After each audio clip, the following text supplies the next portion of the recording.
Alright, hello everybody. Welcome to our next lesson, the Holocaust, final chapter. This is for our unit, or the unit, The Road to World War II.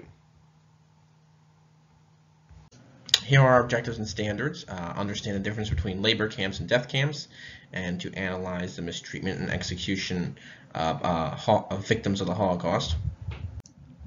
Our desired result: how were people treated in labor camps and death camps? So concentration camps. So those Jewish who were not reached by death squads were taken from their homes, and they were put on trains or trucks and sent to concentration camps, which are basically labor camps. They were used for, building bombs or other things, whatever the case may be.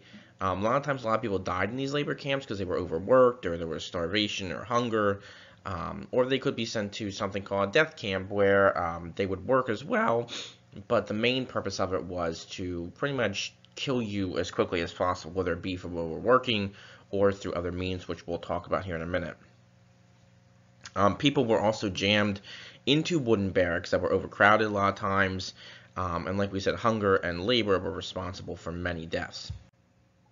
So here we have an example I was just talking about. These are the barracks, or the bunks that people would sleep in. You can see how tiny they are. You can see how many people they would fit into one kind of, I guess, row or rack of bunks here. But again, very overcrowded, very uncomfortable, and this is what they were people were put into. So the death camps. In 1942, Hitler's top officials adopted a new method to exterminate the Jewish, and because labor wasn't killing them as quick, or they felt, not to sound graphic, but they felt like maybe these death squads weren't being as efficient, they were being used for the wrong purposes. They looked for a new way to kill those they declared undesirable quicker. So the Nazis built 6 death camps. And each camp had huge poison gas chambers, that could kill thousands a day. And when these Jewish prisoners would arrive at these death camps, they were quickly separated into weak and strong. If you were strong enough, you were sent to work to do labor, or if you were weak, you were immediately sent to the gas chambers without any questions. You were immediately sent to the gas chambers and executed. A lot of times, many of them would walk into these big shower rooms, and they felt like maybe they were getting a shower, and then they would fill the room with poison gas that would kill hundreds of people in a matter of minutes.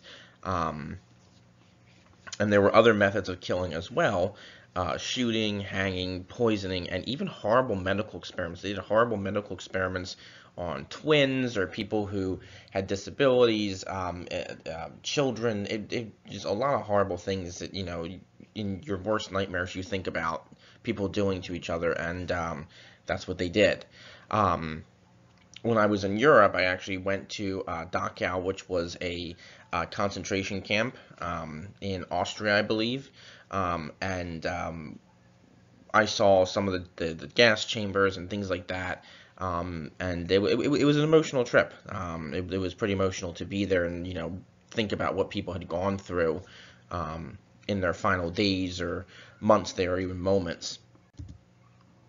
But many people did survive the terror. An estimated 6 million Jewish people died at the hands of the Nazis. There were others as well. Like we said, there were gypsies or mentally disabled, or just even people who were against the Nazis were executed. But some did survive the war, the terrible events, and they would forever remember what they experienced. This woman here, her name is Manya Kornbild, I believe. It's a little hard to see, but what she's showing you here is she has a tattoo. And it's a number that Jewish prisoners were tattooed with by the Nazis when they got to the concentration camps.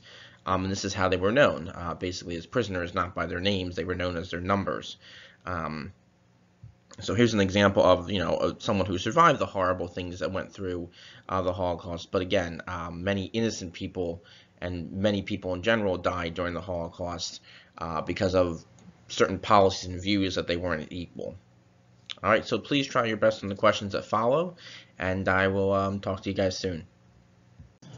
Okay, and our closure here: how were people treated in labor camps, and death camps?